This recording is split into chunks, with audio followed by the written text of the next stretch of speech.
ഒരിക്കൽ ഒരമ്മ തൻ്റെ മക്കൾക്ക് വേണ്ടി 3-3.5 വർഷത്തോളം ഇരുന്ന് പ്രാർത്ഥിച്ചു. പ്രാർത്ഥന മറ്റൊന്നുമല്ലായിരുന്നു, എനിക്ക് തന്നിരിക്കുന്ന 6 മക്കളിൽ ഒന്നിനെ ദൈവം തനിക്ക് വേണ്ടി ഉപയോഗിക്കണം എന്നുള്ളതായിരുന്നു.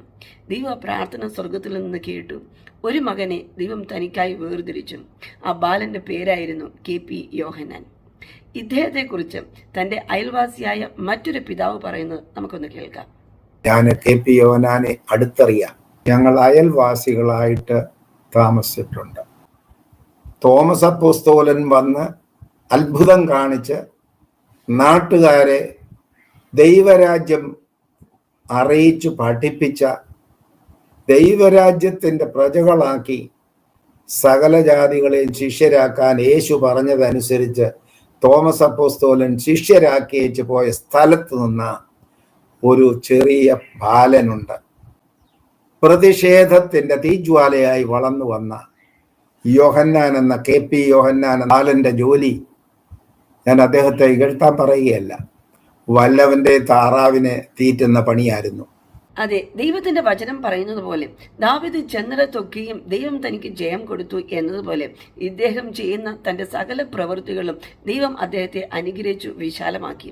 ദൈവവചനം കൂടുതലായി പഠിക്കുവാൻ താൻ അമേരിക്കയിലേക്ക് ചേക്കേറി അവിടെ ചെന്ന് വചനമൊക്കെ പഠിച്ചു. അവിടെ തന്നെ പാസ്റ്ററായി നിയമനവും ലഭിച്ചു. എന്നാൽ തൻ്റെ വിളി അല്ലെങ്കിൽ തന്നെ ഏൽപ്പിച്ച ദൗത്യം കേരളത്തിലും കൂടെ നിവർത്തിച്ചെടുക്കുവാൻ അദ്ദേഹം തിരിച്ച് യാത്ര ചെയ്തു. കേരളത്തിൽ വന്നു. ദൈവം അവിടെയും തന്നെ അനുഗ്രഹിക്കുവാൻ തുടങ്ങി. എന്നാൽ എവിടെയോ ജീവിതത്തിന്റെ മധ്യത്തിലെത്തിയപ്പോൾ തൻ്റെ ഹൃദയം പിശാചിനാൽ വശീകരിക്കപ്പെട്ടു. വിട്ടുകളഞ്ഞതൊക്കെ വീണ്ടും എടുക്കേണ്ടതായി വന്നു. സ്വർഗരാജ്യത്തിലേക്ക് റിക്രൂട്ട് ചെയ്യാൻ പുറപ്പെട്ടവനെ സമൂഹത്തിന്റെ സ്ഥിതി നരകത്തിലേക്ക് പറഞ്ഞു വിടുന്നെന്ന് വരികിൽ അതിന് ഉത്തരവാദി ഇവിടുത്തെ വരേണ്യവർഗമാണ്, ഇവിടുത്തെ ചുറ്റുപാടുകളാണ്. പണം ഉണ്ടെങ്കിലേ അംഗീകാരമുള്ളൂ. അദ്ദേഹത്തിന് കുപ്പായം ഇടേണ്ടി വന്നു. ഒരു സമൂഹത്തെ ഉപയോഗിച്ച് ദൈവം നമ്മെ വെച്ചിരിക്കുന്ന ദൗത്യത്തിൽ നിന്ന് നമ്മെ തെറ്റിച്ച് കളയാൻ കഴിയുമോ? അല്ലെങ്കിൽ നമ്മുടെ ചുറ്റുപാടുള്ള മനുഷ്യരുടെ സമ്മർദ്ദ നിമിത്തം നമ്മുടെ വിളിയിൽ നിന്ന് നമുക്ക് തെറ്റിപ്പോകുവാൻ ഇടവരുമോ? നിശ്ചയം വന്നു എന്ന് വന്നേക്കാം. കാരണം പിശാച് തനിക്ക് അല്പകാലമേ ഉള്ളൂ എന്ന് കണ്ട് ഏത് വൃതനെയും തെറ്റിക്കുവാൻ ഇങ്ങനെ ആവലോടെ നടക്കുമ്പോൾ ആരെയും പിശാച് ഉപയോഗിച്ചു എന്ന് വന്നേക്കാം. നമ്മുടെ കുടുംബത്തിലുള്ള വ്യക്തികളെ വരെ പിശാച് ഉപയോഗിക്കുന്നു. ഒരിക്കൽ ഒരു മകൾ തൻ്റെ പിതാവിനെ കുറിച്ച് ഒരു സ്വപ്നം ഇങ്ങനെ കണ്ടു. ആ പിതാവിനെ കുറിച്ച് പറയുമ്പോൾ ആ പിതാവ് ഒരു ഓർത്തഡോക്സ് പാരമ്പര്യത്തിൽ ഉള്ളവനായിരുന്നു. പെന്തക്കോസ്തിന്റെ തലമുറയിൽ ആദ്യത്തെ തലമുറയായി ഈ പിതാവിനെ ദൈവം വിളിച്ചു വേർതിരിച്ചു. എന്നാൽ പിശാചിന്റെ ഒരേ ഒരു ആഗ്രഹം, ആ മകൾ കണ്ട സ്വപ്നം ഇങ്ങനെയായിരുന്നു. പിശാചിന്റെ ഒരേ ഒരു ആഗ്രഹം ഈ പിതാവിനെ ഏത് വിധത്തിലും തെറ്റിച്ച് പിന്മാറ്റത്തിൽ കൊണ്ടുപോവുക, അല്ലെങ്കിൽ കുറഞ്ഞ പക്ഷം മരിച്ചു കഴിയുമ്പോൾ ആ ജഡം കൊണ്ടുപോയി ആ പള്ളിയിൽ കുഴിച്ചിടുക എന്നുള്ളതായിരുന്നു പിശാചിന്റെ വാദം. എന്നാൽ കൃപയാൽ അങ്ങനെ ഒന്നും സംഭവിച്ചില്ല. ദൈവം വെളിപ്പെടുത്തിയത് കൊണ്ടാകാം ധാരാളം കൃപ ദൈവം കുടുംബത്തിന് പകർന്നു കൊടുത്തു. നല്ല ശാന്തമായ ഒരു മരണവും ദൈവഭക്തിയുള്ള പുരുഷന്മാരാൽ ഒരു അടക്കവും അദ്ദേഹത്തിന് ലഭിച്ചു. തേജസ്സിന്റെ നിറവിൽ ആ ശുശ്രൂഷ ചെയ്തെടുക്കുന്നത് കാണുവാൻ ദൈവം എനിക്കും കൃപ ചെയ്തു. ഈ മരണത്തെക്കുറിച്ചും അടക്കത്തെക്കുറിച്ചും ഒന്നും അധികം പ്രാധാന്യം ഞാൻ കൽപ്പിച്ചിരുന്നില്ല. കാരണം ദൈവത്തിന്റെ വചനം പറയുന്നു, സകല ആത്മാക്കൾക്കും ഉടയവൻ എന്ന് പറയുന്നത് കർത്താവായ യേശു ക്രിസ്തുവാണ്. നമ്മൾ മരിച്ചു കഴിയുമ്പോൾ നമ്മുടെ ഈ ആത്മാവ് ചെന്ന് ദൈവത്തോട് ചേരുന്നു. പിന്നെ ഈ ജഡം അതെവിടെ കൊണ്ട് കുഴിച്ചിട്ടാലെന്ത്, കത്തിച്ചാലെന്ത്, അതിനെ ഖബറടക്കിയാലെന്ത്, എങ്ങനെയെല്ലാം പറഞ്ഞാലും ശരി, ഈ ജഡം മണ്ണോട് മണ്ണായി ചേരുവാനുള്ളതാണ്. അതുകൊണ്ട് അതിന് വലിയ പ്രാധാന്യം കൊടുക്കണ്ട എന്നുള്ളതായിരുന്നു ഞാൻ ചിന്തിച്ചു കൊണ്ടിരുന്നത്. എന്നാൽ ഡോക്ടർ KP യോഹന്നാന്റെ മരണത്തോടുകൂടി ദൈവം എന്നെ പഠിപ്പിച്ചെടുത്ത ചില സത്യങ്ങളുണ്ട്. അത് നിങ്ങളോടും പങ്കുവെക്കുവാൻ ഞാൻ ആഗ്രഹിക്കുന്നു. ദൈവത്തിന്റെ വചനം നമ്മൾ പഠിച്ചു കഴിഞ്ഞാൽ പഴയ നിയമത്തിലൊക്കെ നോക്കുമ്പോൾ നമ്മുടെ പിതാക്കന്മാർ അവർ അടക്കം ചെയ്യുന്നതിനെ കുറിച്ച് വളരെ പ്രാധാന്യം കൊടുത്ത് പറഞ്ഞിരുന്നു. പ്രത്യേകിച്ചും അബ്രഹാം, ഇസഹാക്ക്, യാക്കോബ്, ജോസഫ് എന്നിവരെ കുറിച്ചൊക്കെ പഠിക്കുമ്പോൾ അവർ തങ്ങളുടെ മരണത്തെക്കുറിച്ചും അടക്കത്തെക്കുറിച്ചും നന്നായിട്ട് അവിടെ പറയുന്നുണ്ട്. പിതാക്കന്മാരുടെ കല്ലറയിൽ ഇന്നയാളെ അടക്കം ചെയ്തു, അല്ലെങ്കിൽ ഇന്ന ദോഷം നിമിത്തം അവർ ചെയ്ത ഇന്ന പാപം നിമിത്തം അവരെ പിതാക്കന്മാരുടെ കല്ലറയിൽ അടക്കിയില്ല എന്നൊക്കെ വ്യക്തമായിട്ട് എഴുതിയിട്ടുണ്ട്. പ്രത്യേകിച്ചും യാക്കോബും ജോസഫൊക്കെ പറയുന്നുണ്ട്, നിങ്ങൾ പോകുമ്പോൾ എൻ്റെ അസ്ഥികൾ കൂടി എടുത്തുകൊണ്ട് പോകണം എന്ന് ഒക്കെ നല്ല വ്യക്തമായിട്ട് തൻ്റെ മരണത്തെക്കുറിച്ചും അടക്കത്തെക്കുറിച്ചും ഒക്കെ പറയുന്നുണ്ട്. ഇനി വന്ന് പുതിയ നിയമത്തിൽ നോക്കുമ്പോൾ, പുതിയ നിയമത്തിൽ കർത്താവ് യേശു ക്രിസ്തുവിനെ കുറിച്ച് പഠിക്കുമ്പോഴും റോമൻ പട്ടാളത്താൽ തൻ്റെ ശരീരം അടിച്ച് തകർത്ത് പഞ്ചറാക്കിയ ശരീരം അതിങ്ങനെ തകർക്കപ്പെട്ടു എങ്കിലും യേശുവിൻ്റെ അടക്കം എന്ന് പറയുന്നത് അത് റോമൻ പട്ടാളത്തിൻ്റെ കയ്യിൽ ദൈവം ഏൽപ്പിച്ചു കൊടുത്തില്ല. മറിച്ച് ഒരു അരിമത്യക്കാരനെ ജോസഫിനെ ദൈവം ഒരുക്കി നിർത്തിയിരുന്നു. ആ ജോസഫ് നിർബലമായ ഒരു ശീല കൊണ്ടുവന്നു. യഹൂദന്മാരുടെ മര്യാദ പ്രകാരം ആ യേശുവിനെ അടക്കി എന്നാണ് ദൈവത്തിൻ്റെ വചനം എഴുതിയിരിക്കുന്നത്. നമ്മൾ പ്രത്യേകിച്ച് നോക്കിക്കഴിഞ്ഞാൽ മത്തായി, മർക്കോസ്, ലൂക്കോസ് ആരും എഴുതാത്ത ഒരു ഭാഗമാണ് വിശുദ്ധ യോഹന്നാൻ എഴുതി വെച്ചിരിക്കുന്നത്. യഹൂദന്മാരുടെ മര്യാദ പ്രകാരം അരിമത്യക്കാരനായ ജോസഫ് നിർമ്മലമായ ഒരു ശീല കൊണ്ടുവന്നു, അതിൽ പൊതിഞ്ഞു. നിക്കോദമോസ് ഒരു 100 റാത്തിൽ സുഗന്ധദ്രവ്യം കൊണ്ടുവന്നു, അതിൽ ഇട്ട് പൂശിയിട്ടാണ് യേശുവിനെ കല്ലറയിൽ വെച്ചതെന്ന് വ്യക്തമായിട്ട് യോഹന്നാന്റെ സുവിശേഷത്തിൽ എഴുതിയിട്ടുണ്ട്. അങ്ങനെയെങ്കിൽ മരണത്തിനും അടക്കത്തിനും നല്ല പ്രാധാന്യം നമ്മൾ കൊടുക്കേണ്ടതുണ്ട്. ഇനി വന്ന് യൂദയുടെ ലേഖനം നമ്മൾ വായിക്കുമ്പോൾ അതിനകത്ത് എഴുതിയിട്ടുണ്ട്, മോശയുടെ ശരീരത്തിന് വേണ്ടി പിശാചു വാദിക്കുന്നു.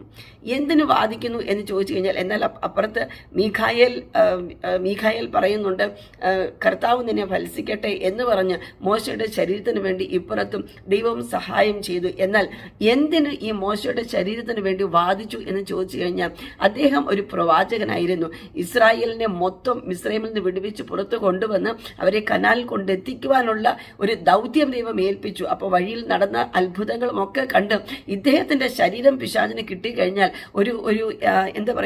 ഒരു പൂജാ വിഷയമാക്കി ഇദ്ദേഹത്തെ വിഗ്രഹമാക്കി വെച്ച് കഴിഞ്ഞാൽ ദൈവത്തോടുള്ള ആ ഏകാഗ്രത വിട്ട്, ദൈവത്തിലേക്കുള്ള ശ്രദ്ധ വിട്ട് ഈ പൂജാ വിഷയത്തിന്റെ മുൻപിൽ വന്ന് ജനം ആരാധിക്കും. ഇദ്ദേഹത്തെ ഒരു പൂജാ വിഷയമാക്കി തീർക്കുമെന്നുള്ളത് പിശാചിന് നന്നായിട്ട് അറിയാവുന്നത് കൊണ്ടാണ് ഇതിന്റെ ശരീരത്തിന് വേണ്ടി വാദിക്കുന്നത്. ഒരുവൻ ക്രിസ്തുവിലായാൽ അവൻ പുതിയ സൃഷ്ടി, പഴയത് കഴിഞ്ഞുപോയി.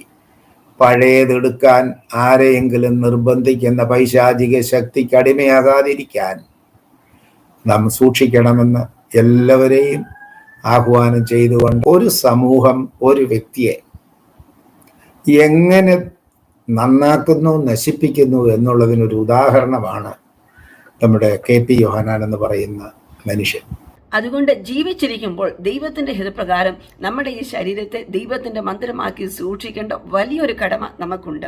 പഴയ നിയമത്തിൽ വീണ്ടും വായിച്ചു നോക്കിക്കഴിഞ്ഞാൽ നമുക്ക് മനസ്സിലാക്കുവാൻ കഴിയും, ഇസബേൽ എന്ന ഒരു സ്ത്രീ ദൈവത്തിന് വിരോധമായിട്ട്, ദൈവത്തിന്റെ പ്രവാചകന്മാർക്ക് വിരോധമായിട്ട് ആലോചന കഴിച്ച് കൊന്നു കളവാൻ പോലും മടിക്കാത്ത രീതിയിൽ കൽപ്പന പുറപ്പെടുവിച്ച് നിന്ന ആ ഇസബേൽ എന്ന ശക്തി, ആ സ്ത്രീ യേഹു താഴെ നിന്നുകൊണ്ട് കൽപ്പന കൊടുക്കുന്നു, അവളെ തള്ളി താഴെ ഇടുവിൻ. ഉടനെ തന്നെ അവൾ താഴെ വീഴുന്നു. എന്ന് മാത്രമല്ല, അത് കഴിഞ്ഞപ്പോൾ യേഹു ഭക്ഷണം കഴിക്കാൻ പോകുന്നു. പിന്നെ പറയുന്നു, ആ ശപിക്കപ്പെട്ടവളെ ചെന്ന് നോക്കി നിങ്ങൾ അടക്കം ചെയ്യുക, അവൾ രാജകുമാരിയല്ലേ. ഈ ലോകപ്രകാരം നോക്കുമ്പോൾ അവൾക്കൊരു രാജകീയ സ്ഥാനമുണ്ട്, ഒരു രാജകീയ പദവിയുണ്ട്. അതുകൊണ്ട് ആ പദവിക്ക് അനുസരിച്ച് അവളെ അടക്കിയരെന്ന് പറഞ്ഞ് യേഹു കൽപ്പന കൊടുത്ത് വിടുമ്പോഴാണ് കാണുന്നത്, താഴെ ചെന്ന് നോക്കുമ്പോൾ ആ ശരീരം അവിടെയില്ല. അവിടെ ഉടൽ ആ ക്ഷണത്തിൽ തന്നെ നായ്ക്കൾ അതിനെ പറിച്ചു കൊണ്ടുപോയി. പിന്നെ ഉള്ളത് പറയാൻ തലമണ്ടയും കൈപ്പത്തിയും കാലുകളും മാത്രമായിരുന്നു. അങ്ങനെയെങ്കിൽ ജീവിച്ചിരിക്കുമ്പോൾ ഈ ശരീരത്തെ ദൈവത്തിന്റെ മന്ദിരമാക്കി സൂക്ഷിക്കുവാൻ, ദൈവത്തിന്റെ സാന്നിധ്യം ചുമക്കുന്ന ശരീരമാക്കി സൂക്ഷിക്കുവാൻ, ക്രിസ്തുവിനെ ധരിച്ചുകൊണ്ട് നടക്കുന്ന ശരീരമാക്കി സൂക്ഷിക്കുവാനുള്ള ദൗത്യം ദൈവം നമുക്ക് ഈ ഭൂമിയിൽ ഏൽപ്പിച്ചിട്ടുണ്ട്. അങ്ങനെ ക്രിസ്തുവിൽ മരിക്കുന്ന ഒരു വ്യക്തിക്ക് ഈ ഭൂമിയിൽ ജീവിക്കുവാനും ഒരു നിര ദൈവം വെച്ചിട്ടുണ്ട്. കർത്താവ് യേശു ക്രിസ്തുവിനെ കുറിച്ച് 1 കൊരിന്ത്യർ 15-ാം അധ്യായത്തിൽ ഇങ്ങനെ നാം വായിക്കുന്നു, കർത്താവ് യേശു ക്രിസ്തു മരിച്ചവരുടെ ഇടയിൽ നിന്ന് ആദ്യ ഫലമായി ഉയർത്തെഴുന്നേറ്റു. അതേ, കർത്താവ് യേശുവായിരുന്നു ആദ്യത്തെ നിര എന്ന് പറയുന്നത്. ക്രിസ്തുവിന് വെച്ച ആ നിരയിൽ ക്രിസ്തു ജനിച്ചു, ജീവിച്ചു, മരിച്ചു, അടക്കം ചെയ്ത് ഉയർത്തെഴുന്നേറ്റു. അങ്ങനെയെങ്കിൽ അതിനുശേഷം ക്രിസ്തുവിൽ മരിക്കുന്നവർക്ക് ഒരു നിര ദൈവം വെച്ചിട്ടുണ്ട്. ആ നിരയിൽ നമ്മൾ ജീവിക്കുവാനും ആ നിരയിൽ ഓടുവാനും ആ നിരയിൽ ഓടി തികച്ച് നമ്മൾ മരണം കൈവരിക്കുവാൻ ഉള്ളവരാണ്. ഇല്ലെങ്കിൽ ആ നിര നഷ്ടപ്പെട്ടു പോയാൽ എന്താണ് സംഭവിക്കുന്നത്? ആ നിരയിൽ നമുക്ക് ഉയർത്തെഴുന്നേൽക്കുവാൻ കഴിയുകയില്ല. ഒരിക്കൽ കുറെ പേര് കൂട്ടമായിട്ട് ഓടുവാൻ തുടങ്ങി. ഓടി ഒരാൾ മുൻപിൽ എത്തി എങ്കിലും ആ ആൾക്ക് ജയം ലഭിച്ചില്ല, അല്ലെങ്കിൽ ഫസ്റ്റ് പ്രൈസ് ആ വ്യക്തിക്ക് ലഭിച്ചില്ല. കാരണം ഓടാൻ തുടങ്ങിയപ്പോൾ 8-ാം നിരയിൽ നിന്നാണ് ഓടാൻ തുടങ്ങിയത്. എന്നാൽ ജയം പ്രാപിച്ച് മുൻപിൽ വരുമ്പോൾ അദ്ദേഹത്തിന്റെ നിര 9-ലായിരുന്നു. എന്ന് പറഞ്ഞാൽ ട്രാക്ക് തെറ്റി ഓടിക്കഴിഞ്ഞാൽ ആ നിരയിൽ നമുക്ക് തികച്ചെടുക്കുവാൻ കഴിയത്തില്ല. നമ്മുടെ ജയം അത് വ്യർത്ഥമായി തീരും. അത് സംഭവിക്കാതെ ഇരിക്കേണ്ടതിന് നമ്മുടെ ജീവിതം എത്രമാത്രം അത് ശ്രദ്ധയോടെ സൂക്ഷിക്കേണ്ടതാണെന്നും ഈ മരണവും ഈ അടക്കമൊക്കെ ഇത്ര പ്രാധാന്യമുള്ളതാണെന്നുള്ളത് ദൈവം എന്നെ പഠിപ്പിച്ചെടുത്ത ഒരു സാഹചര്യമായിരുന്നു ഡോക്ടർ KP യോഹന്നാന്റെ മരണം എന്ന് പറയുന്നത്. അങ്ങനെയെങ്കിൽ വീഴാതെ വണ്ണം സൂക്ഷിക്കുവാൻ, നമ്മുടെ ജീവിതത്തെ വളരെ ശ്രദ്ധയോടെ സൂക്ഷിക്കുവാൻ നമുക്കൊരു കടമ, നമുക്കൊരു ദൗത്യം ദൈവം ഏൽപ്പിച്ചിട്ടുണ്ട്. ആ നിരയിൽ നിന്ന് ഓടിത്തികയ്ക്കുവാൻ ദൈവം നമ്മളോട് കരുണ കാണിക്കേണ്ടത് നമ്മുടെ ജീവിതത്തെ സമർപ്പിക്കാം. ദൈവം നമ്മെ ഏവരെയും സഹായിക്കട്ടെ.